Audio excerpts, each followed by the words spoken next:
For the longest, I tried to figure out my deficits as a human.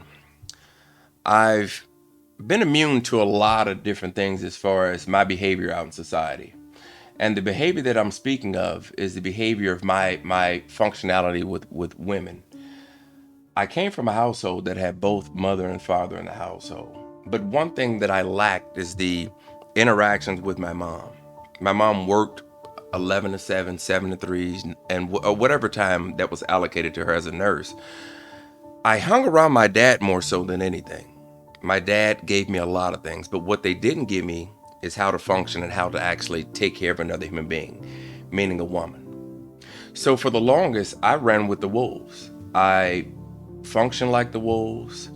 I danced like the wolves. And I even consumed a lot of the food, meaning a lot of the knowledge, like the wolves.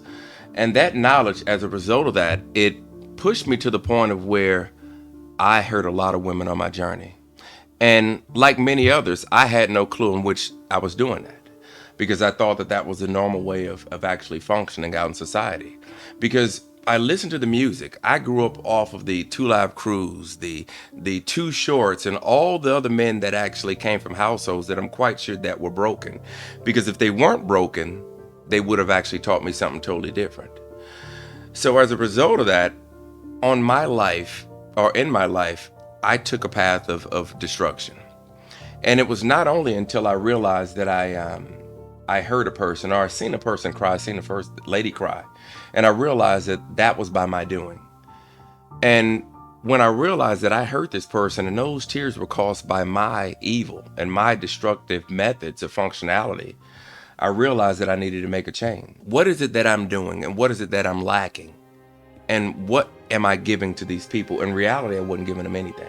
And nor did I know how to connect with that other person because I didn't understand the importance of I'm sorry. I didn't understand the importance of connectivity.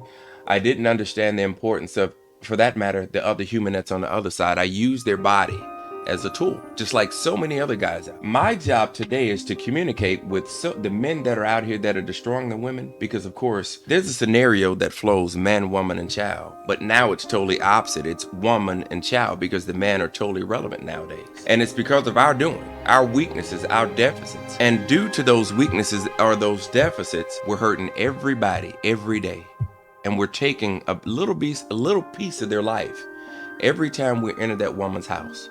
Oh, and we enter that body and we lied to her, what we call selling our souls to her. My job is to point the finger at the people, the catalysts that are supposed to be protecting these people, right?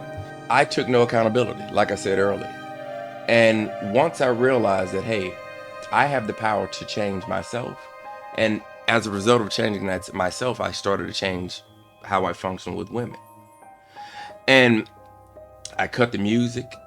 I stopped hanging around all the guys that were broken because 99% of the guys that I hung around with were broken. And what I mean broken is that they came from households where mother and father were not there in the households. Dad was always irrelevant, and it's still irrelevant to this day. You hear it in your music, you see it on your commercials, you see it on your billboards, you hear it in every facet of advertisement or communication, especially when you're brown. Okay? So that is, if in my opinion, that's what I'm calling a pandemic. Nobody talks about that particular pandemic or the disaster that is actually laid down in that child's life when the parents are broken. And I came from a household that was structured. The part of where slavery ended and education was not a big factor in our culture. I started to realize that communication was not big. Understanding is not big, but one thing I realized that was big is that evil, that destruction.